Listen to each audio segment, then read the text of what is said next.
Guys, कशा आहात तुम्ही? वेलकम आहे तुमचं माझ्या नवीन ब्लॉगमध्ये. आज मी एक युनिक अशी गोष्ट पाहिली, ती काय ते पुढे तुम्हाला पाहायला भेटेलच. तर मी सकाळी सकाळी मस्तपैकी रेडी होऊन गेले ट्रेनला आणि मी गेले होते पुण्याला. सो तिथं पोचल्या माझी फ्रेंड होती मला घ्यायला.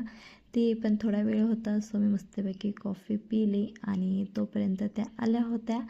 आणि आल्यावर मस्तपैकी मी त्यांच्या गाडीवर बसले. आम्ही दोघींनी आज केली ट्युनिंग. काही ड्रेसअप आम्ही ठरवून केलं होतं आणि सनग्लास हे आमच्याकडं होते, आम्ही ते कॅरी केले होते. आणि त्यानंतर ना आम्ही पोचलो गणपती बाप्पाच्या मंदिरापाशी. तर पाहू शकता, आज संडे असल्यामुळे नेहमीप्रमाणे फुल ऑन गर्दी होती, पण आमचं छान असं दर्शन झालं, तुम्ही पाहू शकता. त्यानंतर आम्ही पार्किंगला जागा शोधली. पुण्यात पार्किंग भेटणं खूप अवघड आहे आणि ती कशी शोधली आम्ही. आणि ऊन पण कडकच होतं, त्याच्यामुळं आम्ही मस्तपैकी पॅक होऊन निघालो होतो. आणि नंतर आम्ही गेलो शॉपिंगला. मस्तपैकी साडी वगैरे घेतल्या आम्ही. आणि त्यानंतर भूक लागली म्हणून पोटपूजा करण्यासाठी गेलो आम्ही अगत्य हॉटेलमध्ये. आणि हे आमचं नेहमीचं ठिकाण आहे. जेव्हा केव्हा जातो पुण्याला, आम्ही दोघे तिथंच जेवण करतो. सो खूप भूक लागली. मस्तपैकी पुलाव, मटर पनीरची भाजी आणि मस्तपैकी पायनॅपल रायता मागवला होता विथ नान.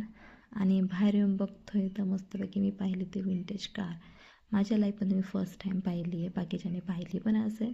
सो माझ्यासाठी ही युनिक गोष्ट आहे. आणि त्यानंतर मग मी ताईंसाठी, माझी फ्रेंड त्यांच्यासाठी मस्तपैकी कुर्ती आणली होती, कारण त्यांना ती आवडली होती. माझ्याकडून सेम पीस आहे.